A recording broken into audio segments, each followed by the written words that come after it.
All right, ladies and gentlemen, we're back with the Malzberg panel, and let's bring them on. Wayne Allen Root, former Libertarian vice presidential nominee, syndicated columnist, Trump supporter, and author of Angry White Male. There it is on your TV screen. And Peter Morici, syndicated columnist, economist at the University of Maryland, and former chief economist at USITC. All right, gentlemen. Let me new revelation today. A woman told the Washington Post, blah, blah, blah, 25 years ago, he put his hand up my skirt at a nightclub. Let me start with you, Wayne. These accusations, what do they mean? How much are they going to hurt Trump, and can he overcome them?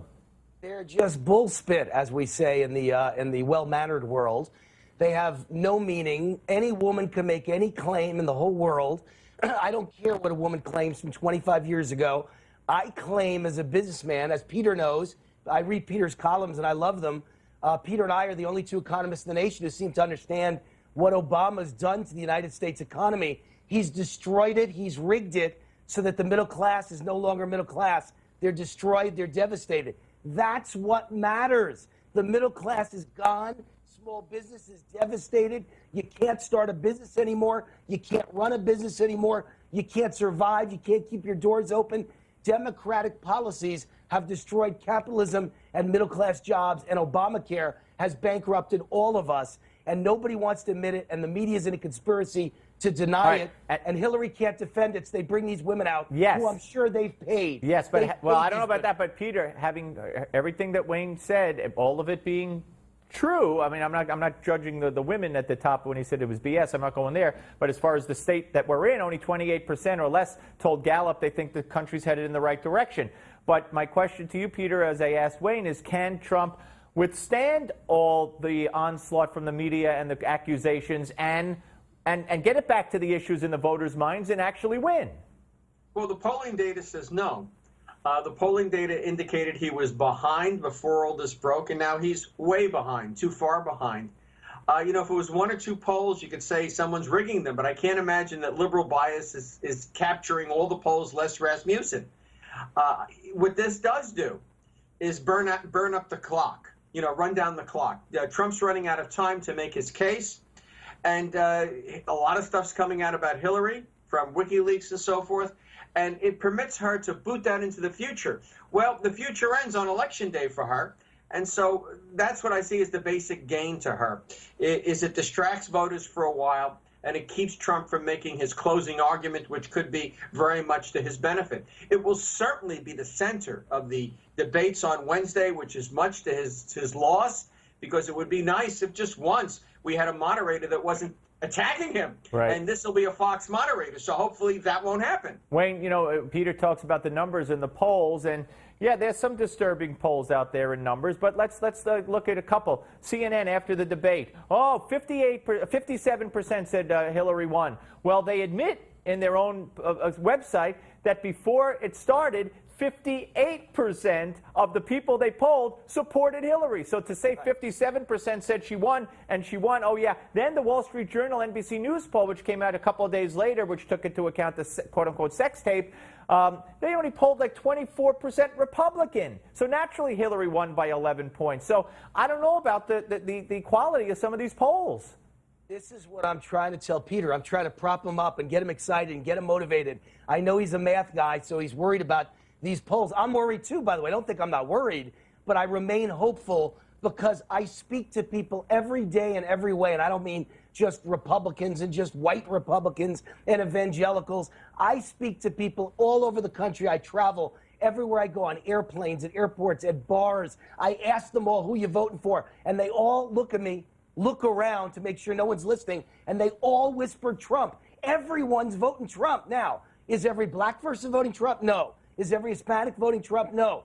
But I'm telling you, outside of minorities, it is all Trump. It is an ocean wave. It is a tidal wave. And this is Brexit. They're not telling the pollsters. I'm not saying the polls are all necessarily fixed. They are predominantly leaning to Democratic voters, which gets you a skewed result. But I'm telling you that the vast majority of white, working class people who never voted before or voted Democrat where they just registered for the first time in 20 years. They're not in those polls. They're not answering those phones. Right. The pollsters don't even know their names. Right. This is going to be a Brexit vote, and they're going to come out in massive quantities for Donald Trump. Peter, Barack Obama said today, and this is where they keep digging their own grave, politically speaking, I believe, that Trump came from a swamp of crazy. Now, you see, that's kind of like the basket full of deplorables to me. And when, in fact, Trump came from not only Obama, but from the Republican leadership. But to brush it off as came from a swamp of crazy, when win or lose, he's going to get about 50 million votes. That just, I think, helps Trump. Well, I can't see how it really hurts him. To me, Barack Obama has become an irrelevant figure. He's now becoming rapidly a lame duck. What's more compelling to me are the speeches his wife makes and the response that she gets from women. But, I mean, even the Clinton people are distancing themselves from Obama. This is a very peculiar election. We basically are getting two independent candidates. I mean, in some measure, Hillary is starting to run against the incumbent president. For example, with Bill, denigrating Obamacare and her saying it needs to be fixed and so forth. My feeling is we do have two independents. One's very liberal, one's very conservative. One is authentic, one is not. And that's the bottom line. And as for who would be better for the economy and who would be worse, I think it's Trump. And I think that Hillary, is a product of Obama when it comes to the economy. Well, I want to get into the piece that you wrote in just a moment about for Newsmax, talking about how one would be better for the stock market, but one would be better for the economy. But I want Wayne to respond to this whole Obama and Michelle Obama's recent speeches. Well, look, I wrote the book Angry White Male, and never was it intended to be anti-anyone. It wasn't anti-black. It wasn't anti-Hispanic. There wasn't a word in it that's racist. It was about the fact the last group you can hate and be racist to is white, straight Christian males. And what's been happening in the last 3 weeks is we've been called deplorables. We've been called irredeemable. Bill Clinton called us 2 days ago rednecks, which if you look it up in the dictionary, it's basically white trash racists. You came up with a new one right now. Hillary mocked Catholics and evangelicals. This is obscene and unimaginable. WikiLeaks has unearthed all kinds of stuff. The media won't cover any of it. I watched NBC News last night. I was sick to my stomach. It was 10 minutes of bashing Trump and what a womanizer, horrible human being he is, and I guess a sex assaulter. And then I expected 10 minutes balancing that with WikiLeaks has released about Hillary. Nothing. They didn't mention one word. And when they do, Wayne, they'll tell you that WikiLeaks has been releasing documents. Tonight they released another 1,500, but they won't tell you what they said. I've seen that pulled.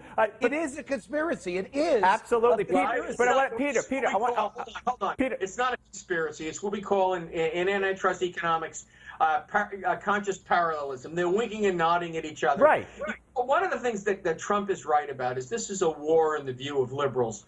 Their view is that their castle, their domain, their kingdom is being threatened by an invading army. When you have an invading army, the truth doesn't matter. It's whatever it takes to win. It's like a war. Right. You can lie to the Nazis.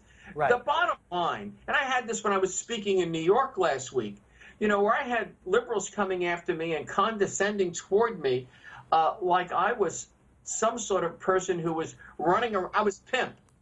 I was sort of pimping or hustling a sinful idea or a sinful product. That's what's going on here. The reality is these people are just afraid someone's going to take their toys away. They were given charge of the country 20 years ago, and through 3 presidencies, they have made a mess of it. An absolute mess. Because to say the administration of George W. Bush, but that was basically a resting period for the liberals to catch their breath.